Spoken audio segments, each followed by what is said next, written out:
Hey guys, today we are going to be talking about habitats, specifically habitat alteration. So we've been talking about the different biomes in Utah and the different animals that live in them.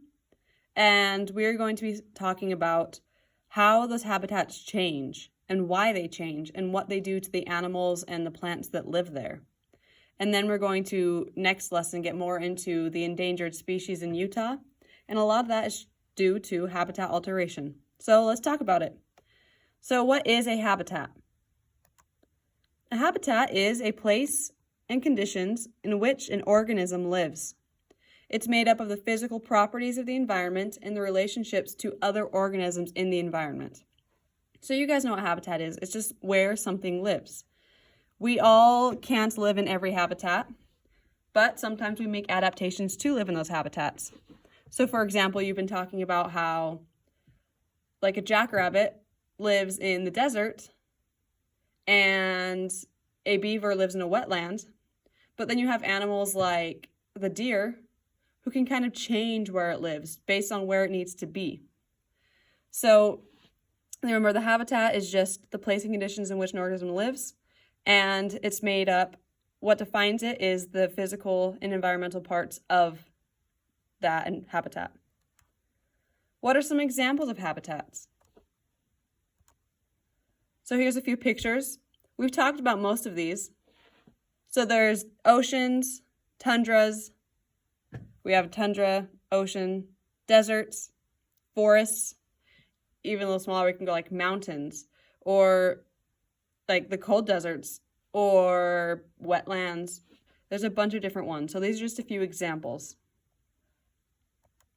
So a microhabitat is a small habitat within a larger habitat. You see that word micro, and you know micro means small. So when you think microhabitat, think a small habitat. So an example of this would be like in a forest, we have a bunch of different animals that live in the forest, like a deer, moose, all those things will live in a forest, but they might live in different parts of the forest. Like a bird and a deer. They live in the forest, but the birds will live in a little nest in a tree, whereas the deer will live on the ground, right? It's different little microhabitats. It's the same part of the large habitat, but it's just a little different of a part. Or like in the ocean, we have whales, sharks, fish, plankton, shrimp, a bunch of those animals. They all live in the large habitat ocean, but they live in different parts of the ocean, so it's this microhabitat. Some might live in the coral, some might live in like you see clownfish from like Finding Nemo, the anemone. Some might live like near the beach. Like it just kind of depends. So microhabitat is a small habitat within a larger habitat. So how can habitats change? So now we're going to start getting into how they change. So habitats can change over time. So here's an example of Mount St. Helens. You see it, this is a picture a while ago. It looks really green. There's a bunch of trees still there. You can see the mountain is still pretty tall. But then look, after it erupted, see it killed a lot of the living things. It's not green anymore. And this whole top right here got blown off. You see where it's totally full here? It just got blown off there. And it killed a lot of the living things. So that's an example of the habitat that got changed. That forest kind of got wiped out.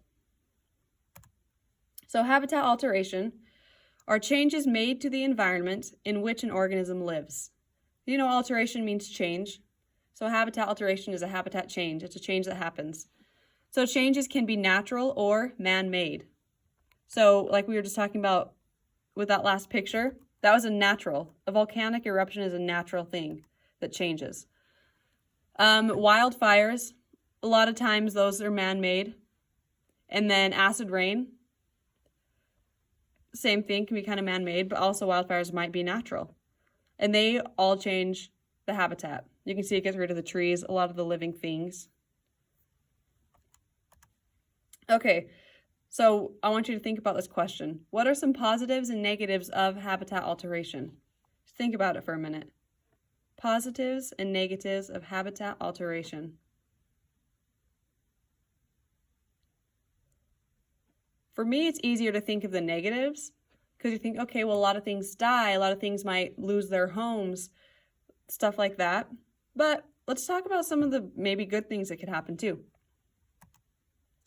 Here I'm going to show you some pictures of examples of habitat alteration. So here's a picture of Bear Glacier, which is in Alaska in 1909. So these pictures, a lot of them are going to be in black and white, but you can still kind of notice. So notice the ice. And here's Bear Glacier, same spot in 2005. So you can notice the mountains in the background. They're still the same, but what do you notice about up here? See how a lot of this was just ice? Looks like that ice melted and it became a river. So there's one example of habitat alteration. Do you think that's a good or bad thing? Here's Glacier in Alaska. This is 1941. You see all of this ice? That's just covered in ice. It's a huge glacier. So let's see what it looks like in the future. 2004. That's a huge difference. Look at it. It's all melted and that's just a big old lake. You can see the ice still kind of up here. But look how different that is. From there, notice that there's no living things here, to here, where this is all trees and plants. Think about all the animals that can be living in here now. Before and after. So based off these two, we know that habitat alteration might be good because it's giving us new plant life. A bunch more animals can live in the water. The ice melted so that they can maybe have fish and things in that water. Here's Salt Lake Valley in the late 1800s. Notice it's just a lot of like desert looking plants. Nothing much going on, but you see the mountains. It just kind of looks empty, right? And here's Salt Lake Valley into the 2000s. So you notice that a lot of people have moved in. If you guys have been to Salt Lake City, you know it's pretty populated, it's pretty busy. So you notice there's a lot more trees. That's one thing. When people move in to colonize a place or to build places, it's a good and bad thing depending on where it is. In this case, it was good because they got to plant a lot more, but it's also bad because we got a lot more pollution too. So it has its negatives and positives. Here's Gila River, Arizona. Arizona's the best. So in Gila River in 1935. And then here's Gila River in 1964. What do you notice? What's the difference between them? Before, after. So if you notice before, looks like this river just went all the way through. Obviously, you can't have trees growing in the middle of the river, but you got a little bit of plants. It's all kind of dead over here, but you see that big river going through. But then look in 1964, there's like no river. The river must have dried up. And that's the thing in Arizona, big desert, must have got really hot, ran out of water, dried up, and now there's just plants living there. So from that to that. Which, who knows, good or bad thing. Bad because this water got changed, so that habitat was lost. But we also gained some new plants. Here's Escalante River in Utah, 1953. You can see it very lightly. 1953. And here it is in 1998. So this is kind of the same to the last pictures. You see it's all kind of empty, but that river's going right through. But then in 1998, it looks like it's a lot smaller. And we have a little bit more plant life. Other than that, this is pretty much the same. So that habitat got altered because the water reduced. And there could be many reasons for that. It could be because there was a drought. Could be because people built a dam and used the water for other stuff. Who knows? But we got a little more plant life coming up too. Okay, here's a coal mine before restoration. You see, it's kind of a mess, right? There's a bunch of junk around. Now here's a coal mine after restoration. This is probably the most dramatic change. Look at that, from this to this. It's hard to believe that's in the same area, right? So I'd say this is definitely more of a positive because this had nothing. It was just kind of just a wasteland, ugly and gross and dead. But then this, we have a beautiful little river going through. You see a bunch of the green grass, some trees, things are growing. This introduced a new habitat to us. So it altered the habitat, but it could be for the better. Here's a wetland before restoration. So you notice it's just kind of wherever.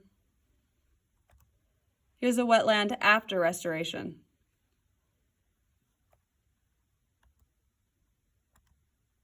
So you can see it grew.